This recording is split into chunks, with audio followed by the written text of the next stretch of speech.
story you are about to hear is true. Only the names have been changed to protect the innocent. Fatima Cigarettes, best of all long cigarettes, brings you Dragnet.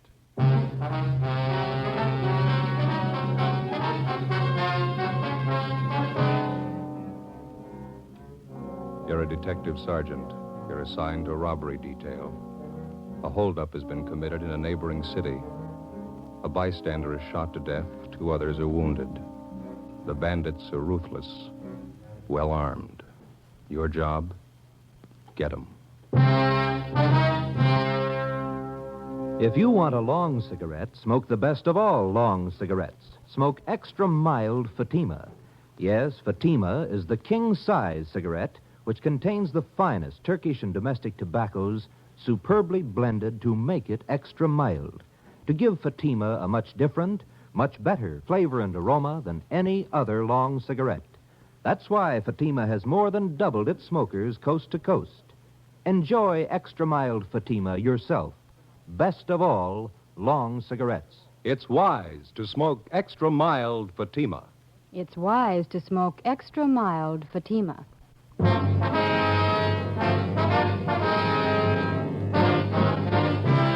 Dragnet, the documented drama of an actual crime. For the next 30 minutes, in cooperation with the Los Angeles Police Department, you will travel step by step on the side of the law through an actual case from official police files. From beginning to end, from crime to punishment, Dragnet is the story of your police force in action. It was Tuesday, October 6th. It was cool in Los Angeles. We were working a day watch out of robbery detail. My partner's Ben Romero. The boss is Captain Ed Walker.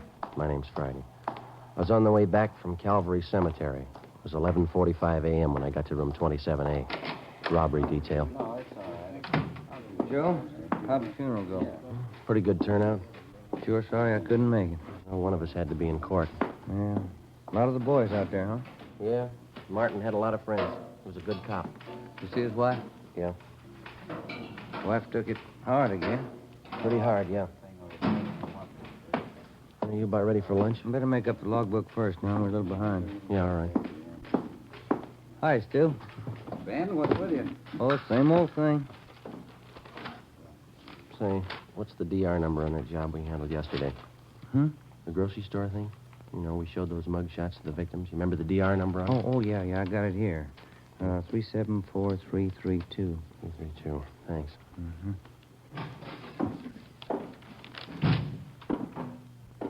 Yes, sir? My name's Frank Cheney. Just been paroled from Folsom. Can you tell me where I registered? Yeah. I'll get one of the men from the rehabilitation detail. He'll take care of it. Okay, thanks. Excuse me, Ben. Oh, yeah. Bossberg. Johnny Bossberg? Yeah. Got a minute? Something for you here. I'll be right there. Did you contact the witnesses in this report here? Let me see. This one. What do you got? Oh, yeah, I took Fellow care over of at it. the desk wants to register his next con. Okay. Excuse me, Romero. Yeah. Hi, you want to register? Yeah, my name's Frank Cheney. Okay. Address? 218 Belgrade. Belgrade. Where you been? Folsom. Got out Saturday. Okay, what'd you fall for? Robbery, first degree. How much do you owe? Served 18 years. I'm on life parole. Life parole. Okay. Hey, Thaxter, you want to tell Rombo we're out for 7? Wait a couple minutes, huh? See the guy at the desk? The one with Bosberg? Yeah, he's an ex-con. Why? Frank Cheney. 1931. Jack Taylor and I had him. First big one we ever drew. Well, that's so. Did you ever hear of him? Used to call him the gentleman bandit. Yeah, 1931, Claude. That's 18 years ago. Cheney was the biggest of them. Came from a wealthy family, too. Father's a millionaire. You sent him up, huh? San Quentin. Tried to break out with a partner. His partner killed a trustee. Cheney was sent to Folsom. From a millionaire family. That's a queer one. Yeah. Well, how about that lunch, fellas? Yeah, let's go. Seems like it could have been yesterday, 1931. We grow old right along with the thieves, huh? Where we go? Federal Cafe? That's all right with me. 18 years. Yeah. Sure goes by in a hurry. I wonder if Cheney thinks so. As far as day-to-day routine goes, police work is pretty much like any other job. To the rookie detective just starting in, there's new things to see, new things to learn. But 5 or 6 years on the detail and the job gets pretty ordinary. You see a lot of dirt, a lot of trouble and tragedy, and after a while you begin to wonder what all the glamour's about and the excitement that's supposed to go along with the job. The fall months went by pretty slow. On November 3rd, we closed a case against a gang of drugstore holdup men. In December, Ben's youngster fell off a fence and sprained his wrist. My Uncle George from Renton, Washington, visited my mother and me in January, stayed a couple of weeks. On January 28th, it rained. Ben and I checked into the office where we got a phone call from Lieutenant Mort Gear of the San Diego Police Department. He gave us additional information on a finance company holdup which had been pulled in San Diego the day before. In the robbery, one bystander had been shot and killed and another one wounded by the two bandits. They also shot a police officer 3 times through the stomach when he tried to stop him. Next day, Sergeants Ormsby and McGuire from San Diego arrived, and we helped them check the suspects through the stats office. A couple of bad ones, Joe. Both have guns, and they use them. One of them got away in a car and the other one on foot. Is that right, McGuire? Yeah, the big one used the car. Yeah, size ought to help some. Let's see, 45 years old, height 6'1" or 2 inches, weight 275 to 85 pounds. Anybody get a look at the car, Ormsby? Blue Ford sedan, 1940 or 41 model. That's all we got. It's a rough one. After all the shooting, the witnesses didn't know what they saw, all mixed up. Well, how about the other one, the guy who got away on foot? He's a WMA, about 50 years old, 5 feet 8 9 inches, 145, 55 pounds, wears glasses. Yeah, we got that on the teletype. Is that all? No, we traced from the Greyhound bus depot about 6 blocks from the holdup. Changed his clothes in the washroom there, left behind a coat and a gun. Yeah? The coat was the kind of give parolees from State Pen. Mm-hmm. Checked it through our crime lab. Same kind of suits are issued to all ex-cons. No make. Well, at least you know one of them's an ex-con. How about that gun you found? It's the murder weapon. Our ballistics men went over it, no prints. Tried to trace the serial number, no record. CII in Sacramento's trying to run it down. Well, we got any hunches? A few. We're almost sure both of them had gone the route before. Pretty cool. Shot down 3 people, didn't bat an eye. How much did they take in the holdup? 11,000. Hey, your stats office make a run those descriptions yet? Here this morning, Orr and I's got the list of possibilities. They're pulling the mud shots now. I'll be winding it up right now, don't you think? Hey, let's check. This way, fellas. Yeah. Go ahead, McGuire. Oh, thanks. How's the wife, Ormsby? Oh, fine, Ben. She's expecting again. What are you going to do, raise an army? 4 kids. That's not so bad. McGuire's wife wants 6. How about that, Mac? We've got 5 now. No point in quitting when you're ahead.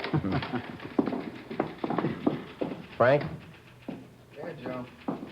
You know Russ Ormsby and Tony McGuire, don't you? San Diego PD? Yeah, sure. Met him last trip. Hi. Fine, Frank. Good to see you. Good. Just ready to call you. Got those mug shots together for you. Here, got them right here. Okay. There you are. This is stacks for suspect 1. This is for number 2. Okay, Frank. We'll check them out with the witnesses. There's one mug there. Here, let me show you. Here, this one. Yeah? It matches the description pretty close. Safe man by trade, but he can go any route. Name's Weber. First name? Stanley. Mm-hmm. Call him Turk, I think, nickname. Know anything about it? He's an ex-con.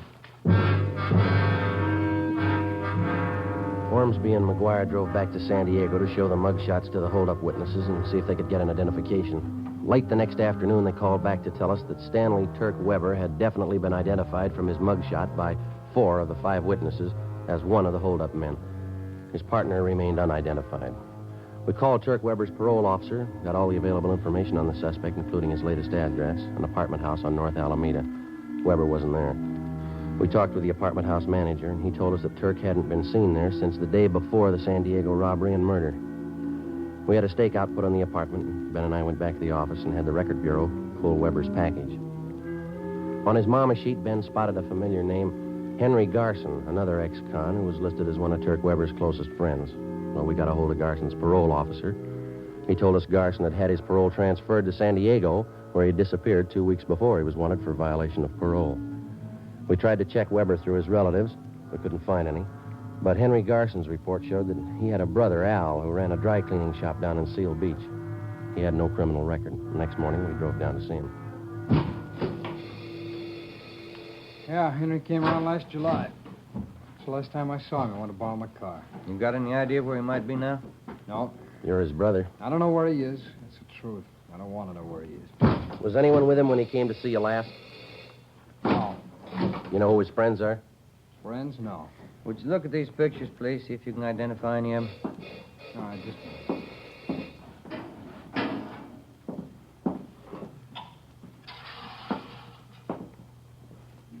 No. These here. No. Ah. How about these? No.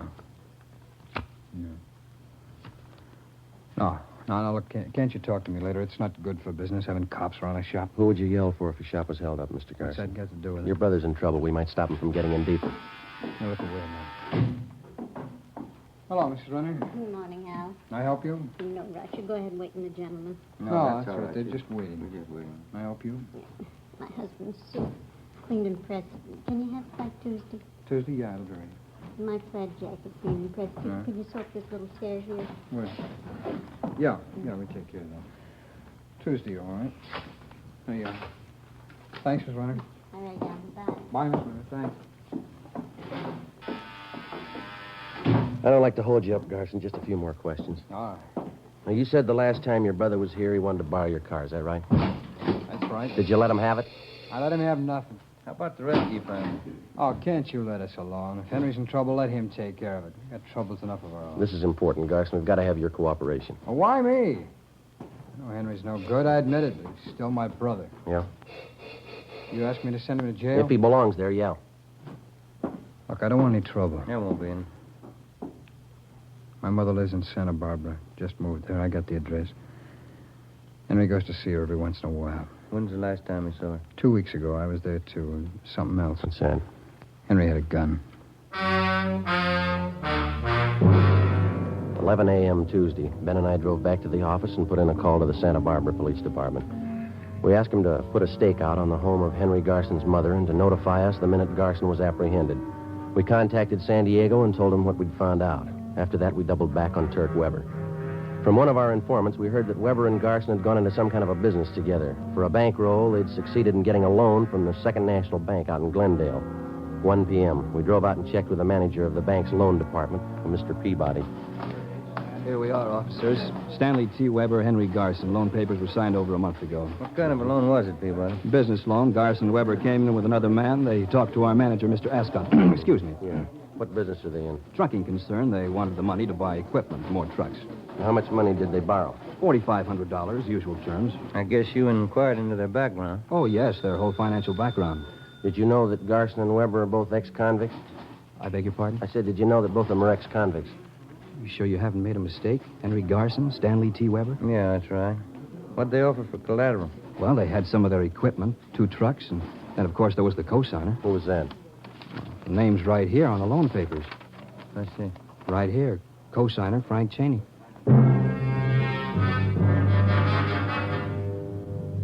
2:30 p.m. Ben and I checked back into the office and went down the hall to R&I. We pulled a package on Frank Bertram Cheney. White, male American, 5 foot 8.5 inches, 152 pounds, brown hair, brown eyes. The record read like a dime novel. Almost 20 years before, Cheney had crashed into the headlines of Pacific Coast newspapers as the gentleman bandit.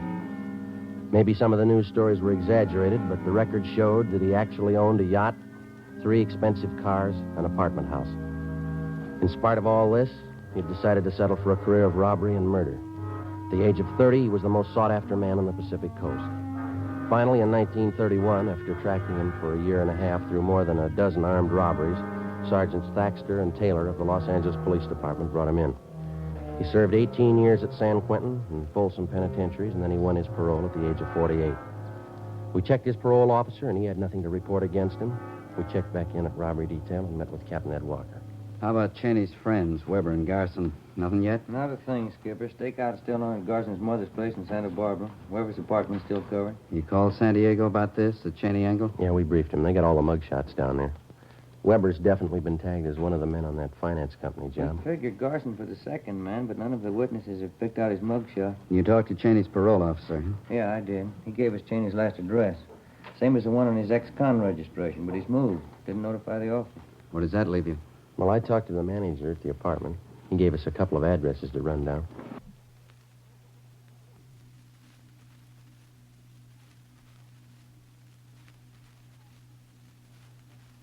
Guess we better start getting on it, huh? Yeah, it's getting late. Keep in touch. I'll notify you if anything breaks here. Right. In just a minute. Robbery, Walker. Oh? Yeah, just a minute. You, Joe. Thank you. San Diego. Hey. Friday. McGuire, Joe. How you doing? Good. You got something? We had the holdup witnesses back in again this afternoon. Showed them more mugshots. Yeah? Picked out Weber's partner in the holdup. Yeah? Name's Frank Cheney.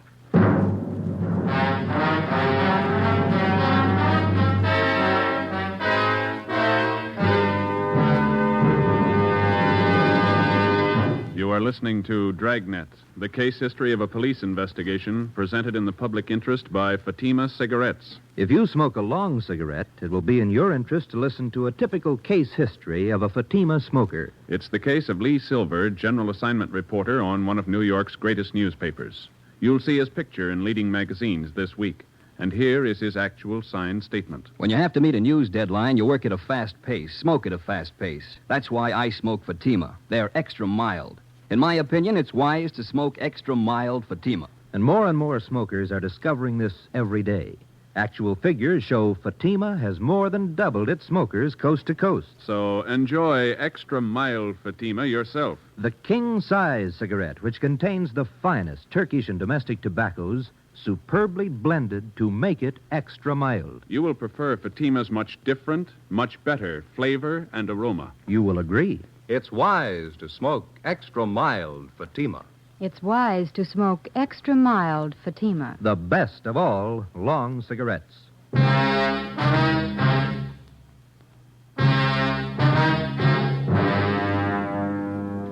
Tuesday, January 31st, 4 p.m.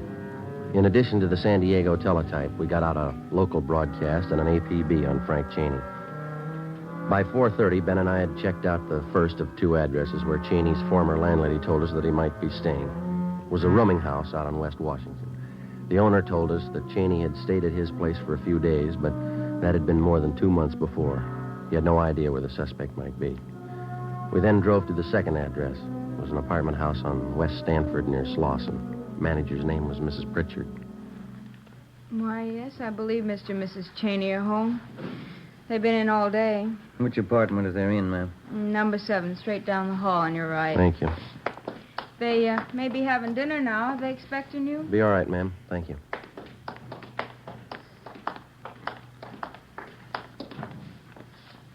Okay.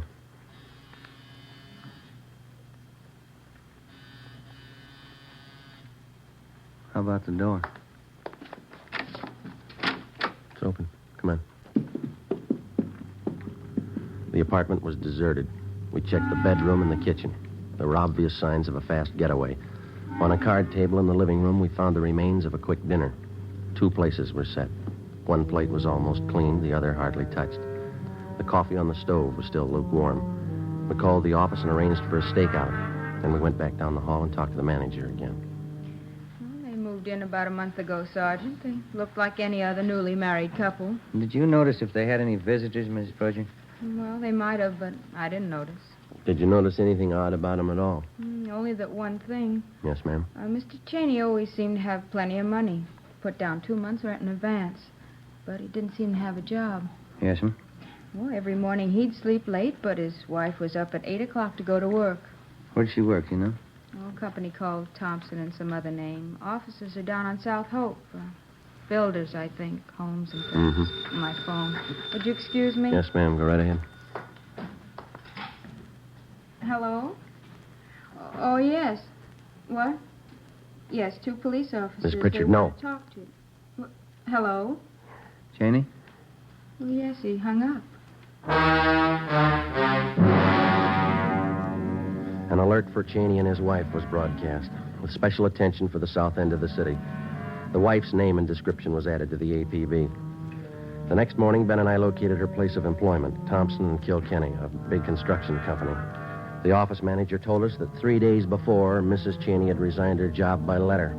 She asked that her final paycheck be sent to her mother, who lived in Marysville, California.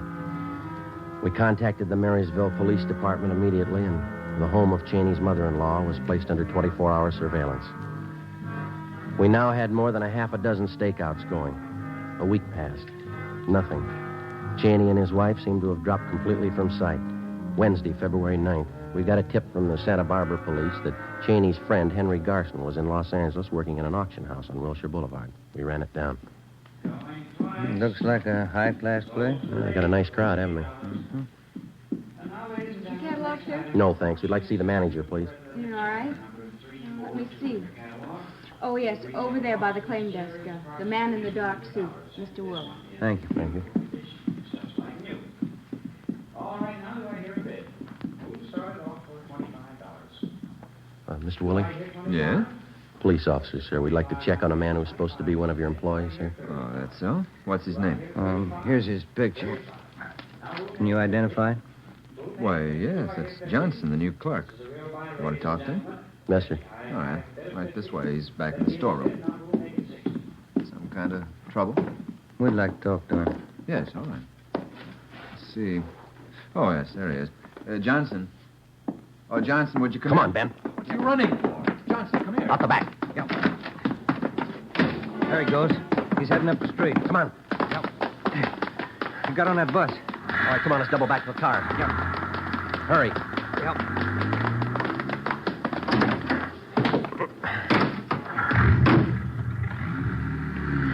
Did you see the bus? Yeah. Come on, move it. Yep. All right, hit the siren.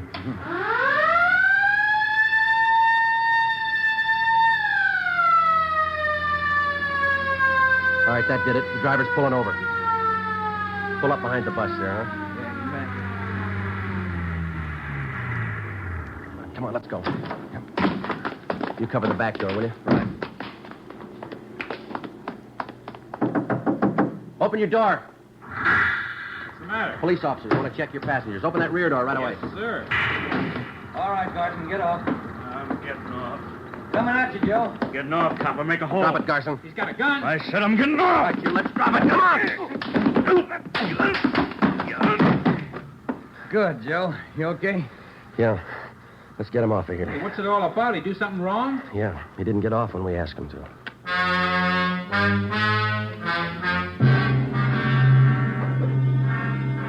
"9 p.m. Wednesday.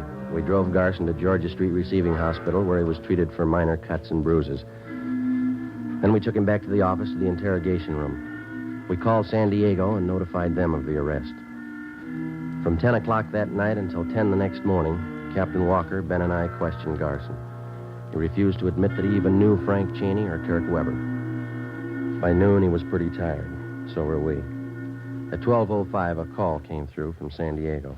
Friday, this is Russ Ormsby. Yeah, Russ. Fresh lead on Turk Webber. He's got a sister living in San Clemente. Yeah? We've got her house staked out. Had a tip he's going to pay her a visit When's that? this afternoon. 3:15 p.m. We got to the San Clemente turnoff, and a few minutes later, Ormsby and McGuire arrived from San Diego. We drove to the home of Webber's sister on South Orange Street and identified ourselves. She told us that Turk had been there that morning, but that he'd gone to the races at Del Mar for the afternoon. Did your brother say he was coming back? Said he might be back. He wasn't sure. Did he go to the racetrack alone? Yeah? Was he going to meet anyone there? I don't think so. He didn't mention it. You driving a car? No, he took the bus to the track. I see. Where would he most likely go if he doesn't come back here? I don't know. Maybe back to L.A., maybe San Diego. I don't know. And do you know if your brother Turk is going to meet Frank Cheney? How could he? Turk says Cheney's up north someplace with his wife. Told me that this morning. Where up north? He didn't know. Mm-hmm. You and McGuire want to stake out here, Ormsby? Ben and I'll hit the track. Yeah, okay. Look, I can't have cops here if Turk comes back. They think I framed him. He'll get over it. You don't know Turk. When he gets sore, he goes out of his head. He'll kill me. Why worry, miss? Huh? He'll have to kill us first.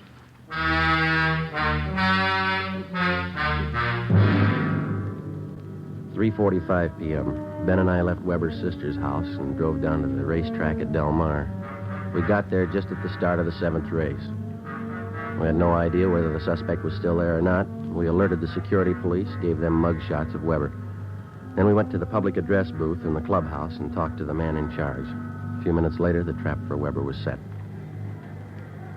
Mr. Stanley T. Webber, please come to the public address booth. Emergency phone call. Mr. Stanley T. Webber, please come to the public address booth. We waited. Ben stationed at a vantage point on one side of the booth, me on the other. Minutes passed. Webber didn't show. Ben caught my eye and shrugged his shoulders. Mr. Stanley T. Webber, please. please come to the public address booth. Emergency telephone call. Mr. Stanley T. Weber, please come to the public address booth. The announcer was barely finished when I saw Ben motioning.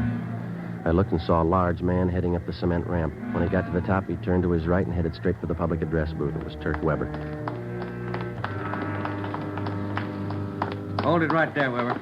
Police officers, get your hands up. What is this? You lousy cops, I'll have you busted for this. Save it, Weber. Get your hands up. Who tipped you? What difference does it make? Stand still. You'll never get him. You'll never get him in 20 years. Never get who? You know who. Cheney. He's too smart for you. You'll never get him, not in 20 years. All right, we got you, Weber. Shake him, Ben. I'll shake you, copper. Watch it, Ben. Let go, and I'll kill you. I'll kill you. All right.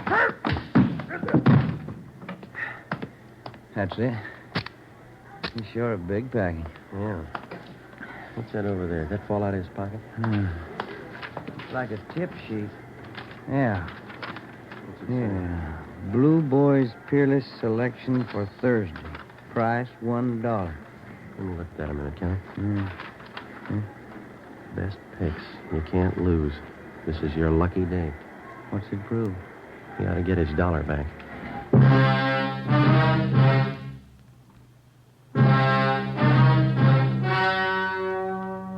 The story you have just heard was true. Only the names were changed to protect the innocent. On June 19th, trial was held in Superior Court, City and County of San Diego, State of California. In a moment, the results of that trial. It's amazing how many long cigarette smokers are changing to extra mild Fatima. Here is the actual report. From coast to coast, extra mild Fatima has more than doubled its smokers. Yes, more and more smokers every day are discovering that Fatima is the king-size cigarette that is extra mild. Extra mild, because it contains the finest Turkish and domestic tobaccos superbly blended to make it extra mild, to give it a much different, much better flavor and aroma. Enjoy extra mild Fatima yourself. Best of all, long cigarettes. It's wise to smoke extra mild Fatima. It's wise to smoke extra mild Fatima.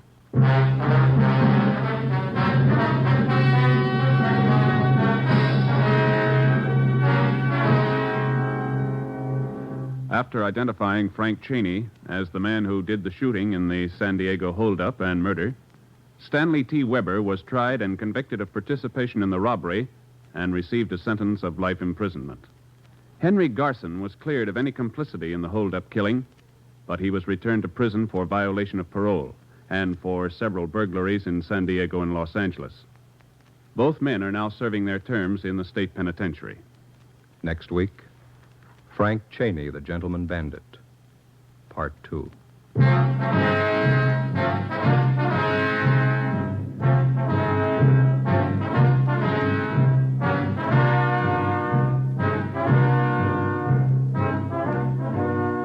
You have just heard Dragnet, a series of authentic cases from official files.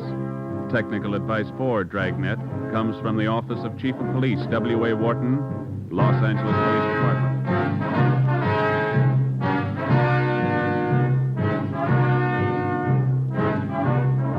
Fatima Cigarettes, the best of all long cigarettes, has brought you Dragnet from Los Angeles.